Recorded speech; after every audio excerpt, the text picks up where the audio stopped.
We've already explored the Munsters' main floor. Today we're going to explore the rest of the home.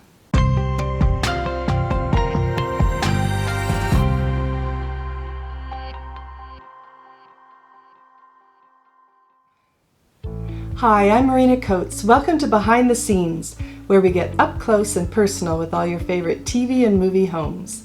On today's episode, we'll be exploring the upstairs of the Munsters' home, including all of the bedrooms, and we'll also explore Grandpa's dungeon and the place Spot hung out at under the stairs, and even this mystery room. And boy, do I have some surprises in store for you today. Let's get started. The Munsters lived in Mockingbird Heights, but we were never told which state that was in. Their home was surprisingly large. It measures in at 6,030 square feet, and that doesn't even include the dungeon and Spot's room under the stairs, which would add about 2,100 more square feet. Let's first take a peek at Grandpa's bedroom. It was shown as being here. However, this spot was also used as a guest bedroom at one point. So maybe when guests came over to spend the night, Grandpa would leave his room and just hang out in the rafters. You'll notice that when the script called for a scene in Grandpa's room, they just sort of recycled Eddie's room. Notice the exact same patches in the walls in the same places, the same sconces, the same opening to the balcony, and much of the same furniture. But Grandpa had some unique features in his room as well. While we often see Grandpa just hanging around the house, in his own room he preferred to rest on a small marble tomb-like bed. Let's take a tour of Grandpa's room before we move on to Marilyn's. After we've seen all the bedrooms, we'll walk the halls upstairs.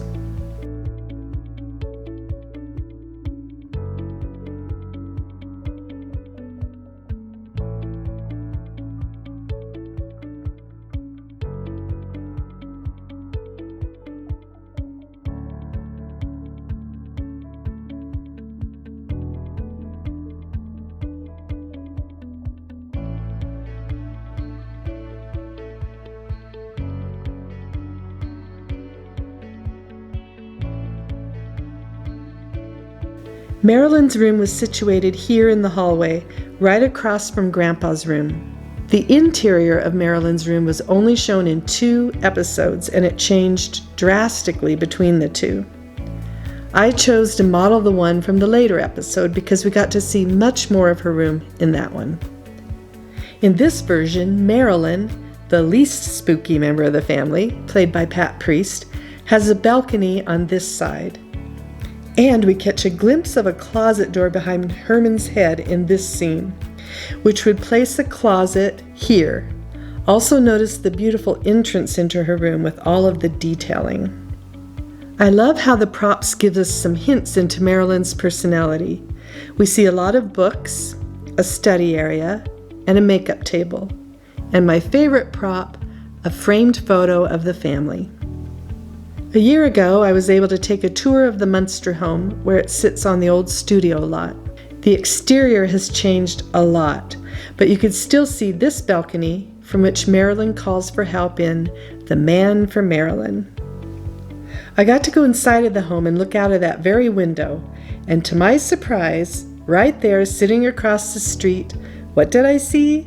The Cleaver home from Leave It to Beaver, which, by the way, you can also find a tour of on this same YouTube channel. Interestingly, in the episode where Marilyn leaned out her balcony window, in reality it would have actually been on the side of the home, towards the back. The balcony she was looking out of was where we are shown Grandpa's room to be. Let's take a tour of Marilyn's room now, in color.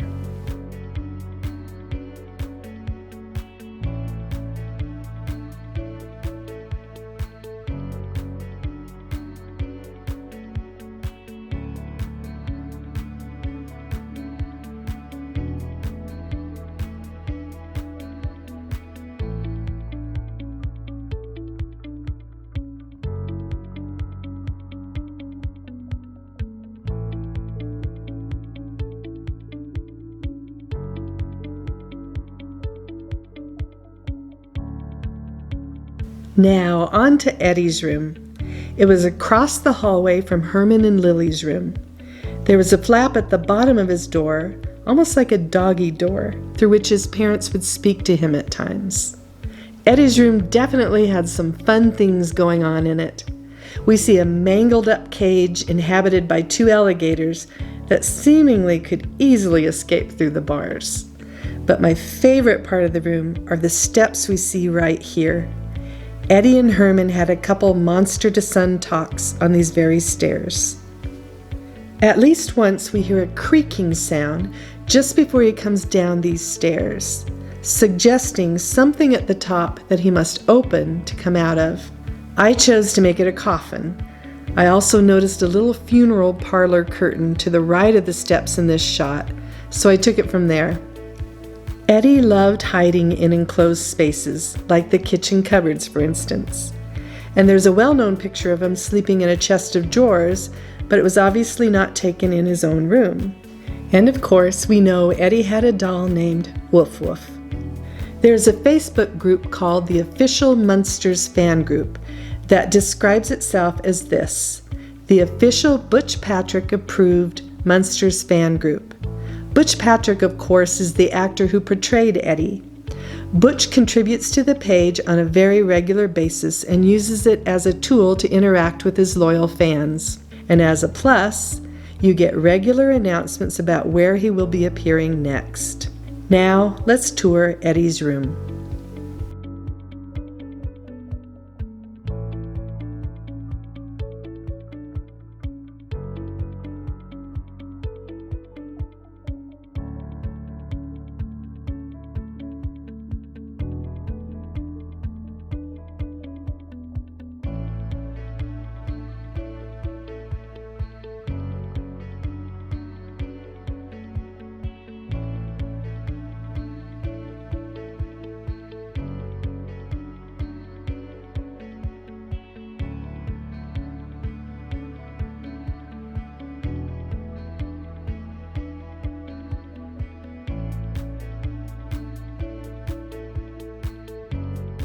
Next up is the master bedroom of Herman and Lily Munster, played by Yvonne DiCarlo and Fred Gwynn. And trust me, it's everything we would hope for. Ancient wallpaper torn in spots, a huge haunting canopy bed, and my personal favorite, a balcony they can hang out on at night. It appears to be this balcony shown on the front of the home, although it's not exactly possible since their bedroom is on the second floor along with the others that we've just seen.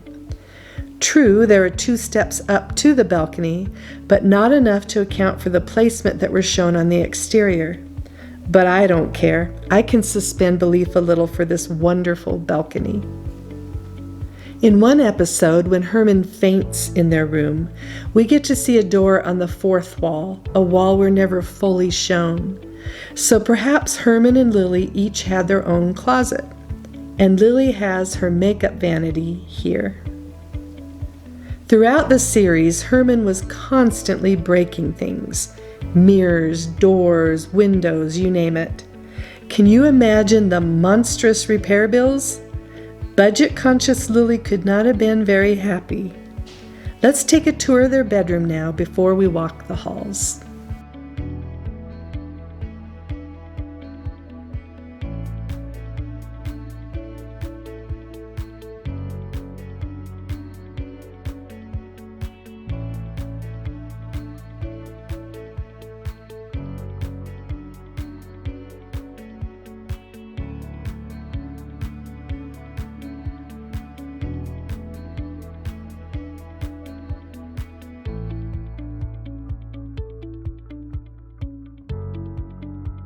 A few interesting things in the hallway before we take a walk down the corridor. Marilyn has her hope chest at one end of the hall, and at the other end there was a door that was shown at different times as either a bathroom or as a guest bedroom. But perhaps most interesting hallway feature is the knight in his not-so-shining armor. By the way, that section of the wall can spin around, allowing for some fun escapes. And now we'll walk these halls with the doors open so you can really get a feel of the whole layout up here. Then it's on to Grandpa's dungeon.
The door to Grandpa's dungeon can be found here in the living room.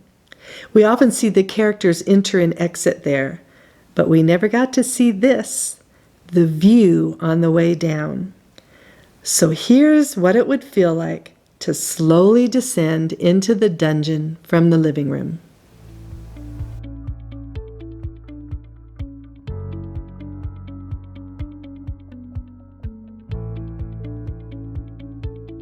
When I started to model this home, I couldn't wait to figure out how the dungeon might connect to the area under the stairs, which is, of course, where we would often find Spot.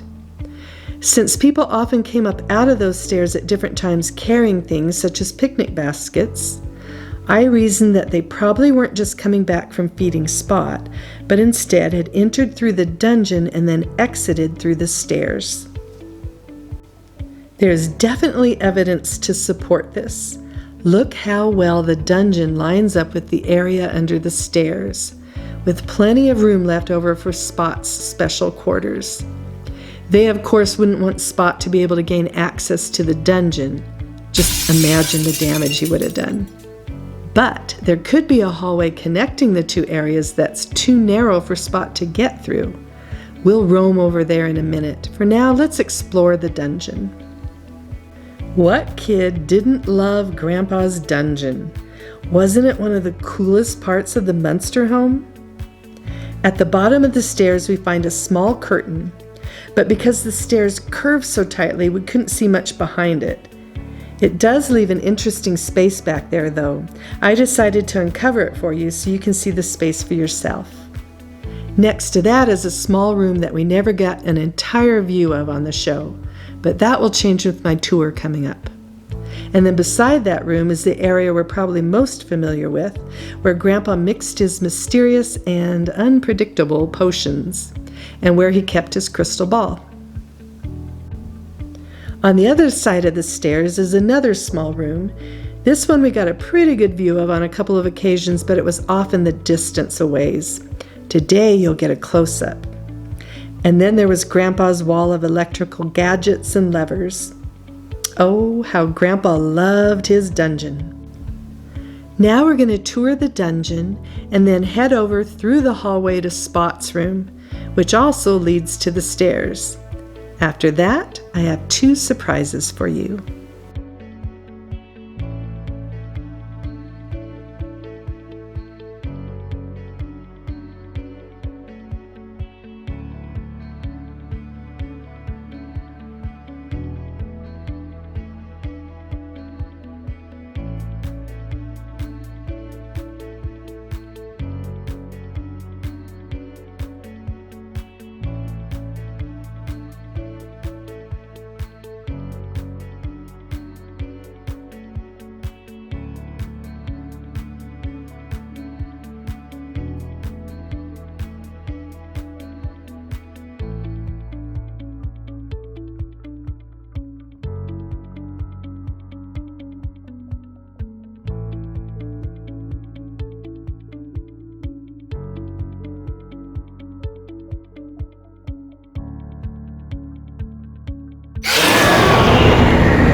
While we often saw glimpses of Spot traipsing through the home and yard, more often than not he made his grand and fiery appearance from under the stairs. As you'll remember, the stairs were opened by moving this gargoyle. We frequently saw Grandpa and Herman coming up out of these stairs. Want to see what it would look like to come up from the bottom of those stairs yourself? Well, here's your chance, but look out for Spot so you don't get scorched.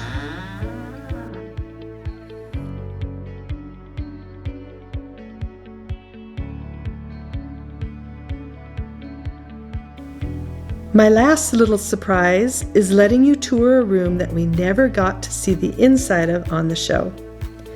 This room right here. In one episode we see Marilyn and Grandpa exiting, but we don't even get a little glimpse inside. The room would have been rather large. It could have been a ballroom, but I didn't think that quite fit the Munsters style. So instead I turned it into a library. But the type of library that I could picture the Munsters using. Let's tour that library now.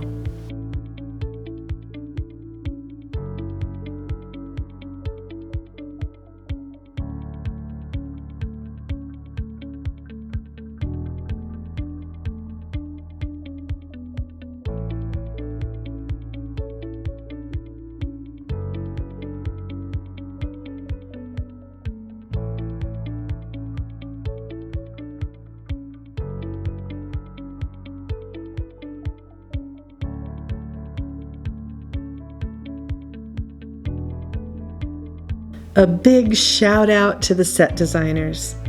Speaking purely as a fan, as a child I was fascinated by this spooky home because it had all of the typical haunted house features that a kid loves. But unlike the haunted houses I saw in most of the scary movies, this one felt safe.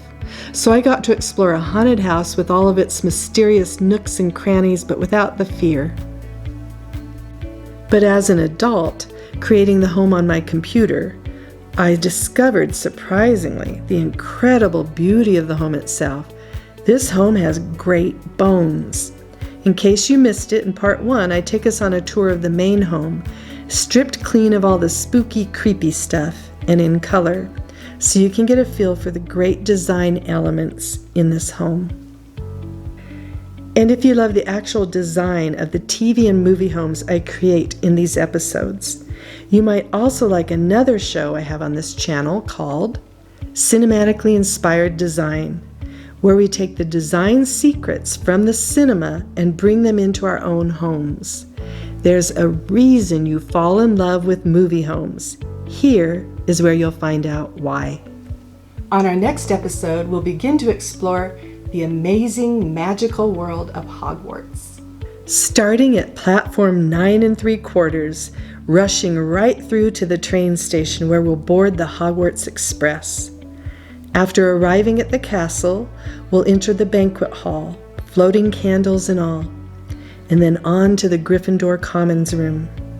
This will be a series, as in the future we will be exploring other parts of Harry's world along the way. Subscribe so you don't miss a single home. Below you'll see a link to the art giveaway mentioned in my Parent Trap home recreation. Enter now to win. But as for today, that's a wrap. See you next time on Behind the Scenes.